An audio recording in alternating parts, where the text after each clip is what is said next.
ఓం శ్రీ సాయిరామ్. పోతన భాగవతము ప్రథమ స్కందములోని కొన్ని పద్యాలను తెలుసుకుందాం. సాయిరామ్. మొట్టమొదటిగా 339వ పద్యం. వాతములు విసరే రేణు వ్రాతములాకసము గప్పే వడి సుడికొని నిర్ఘాతములు వడియే ఘన సంఘాతంబులు రక్త వర్ష కలితములయ్యన్. వాతములు పెనుగాలులు విసరే వీస్తున్నవి, రేణు ధూళి లేదా దుమ్ము, వ్రాతములు తెరలు ఆకాశమును కప్పివేసినవి, వడిన్ మిక్కిలి వేగముగా సుడిగొని సుడులు తిరుగుతూ నిర్ఘాతములు పిడుగులు వడియన్ పడినవి, ఘన మబ్బుల యొక్క సంఘాతంబులు గుంపులు, రక్తపు వర్ష వాన కలితములు కలిగించున్నవి, అయ్యెను. భావము: విపరీతమైన వాయువులు వీచాయి, ఆకాశం ధూళి దూసరితమైంది, పైనుండి పిడుగులు పడుతున్నాయి, మేఘాలు రక్తవర్షాన్ని కురుస్తున్నాయి. తర్వాత 340 పద్యం.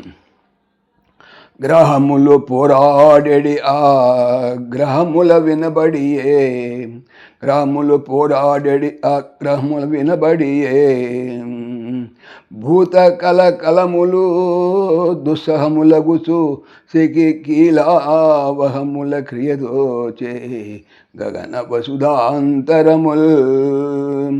గ్రహములు పోరాడుతున్నవి, ఆగ్రహముల కోపములతో వినబడుతున్నవి. భూత జీవుల యొక్క కలకలారావములు దుస్సహములు సహించుటకు మిక్కిలి కష్టమగునవి. అగుతూ సిఖి అగ్ని, కీలలు ఆవహించిన క్రియన్ వలె దోచెన్ అనిపిస్తున్నవి. గగన ఆకాశము, వసుధ భూమి, అంతరముల్ కలిసిన చోట్లు, దిగ్మండల రేఖలు లేదా కలిసిన చోట్లు లేదా దిగ్మండల రేఖలు అంటాం.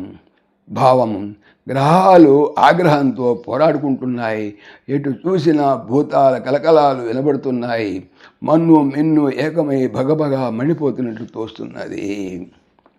341 పద్యం. దూడలు కూడబబు చన్నులు, దూడలకు గోవులేవు దుగ్ధము, వడలన్ పీడలు మానవు, పశువుల కూడవు వృషభములు తరిపి కుర్రలనెక్కున్. దూడలు అనగా ఆవుల పిల్లలు, కుడుబాబు పాలు తాగుటలేదు, చన్నుల నుండి దూడల కున్ కి గోవులు ఆవులు, ఇయ్యవు దుగ్ధములు పాలు, వడలన్ దేహములకు, పీడలు బాధలు లేదా వ్యాధులు, మానవు మానుట లేదు, పశువులను కూడవు కలియవు, వృషభములు ఎద్దులు తరపి లేక దూడలను ఎక్కును.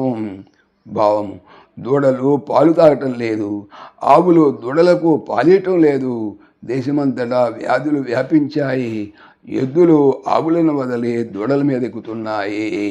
సాయిరామ్. ఓం దాశరథాయ విద్మహే సీతావల్లభాయ ధీమహి తన్న రామ ప్రచోదయాత్.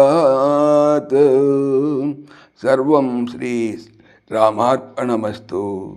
జై శ్రీరామ్, జై శ్రీరామ్. ఆత్మీయులకు మనవి, ఈ ఛానల్తో పాటుగా అనంత మహిమల శ్రీ సత్యసాయి అనే ఛానల్ మరియు లెర్న్ భగవద్గీత లైవ్ గీత అనే భగవద్గీత ఛానల్ను స్వామి నా చేత చేయించున్నారని మనవి చేస్తున్నాను. వీటికి సంబంధించిన లింక్స్ డిస్క్రిప్షన్లో చూడవచ్చు. సాయిరామ్. పవిత్రమైనటువంటి భాగవతం చెప్పేది ఏమిటి? బాగా అవుతాము అనే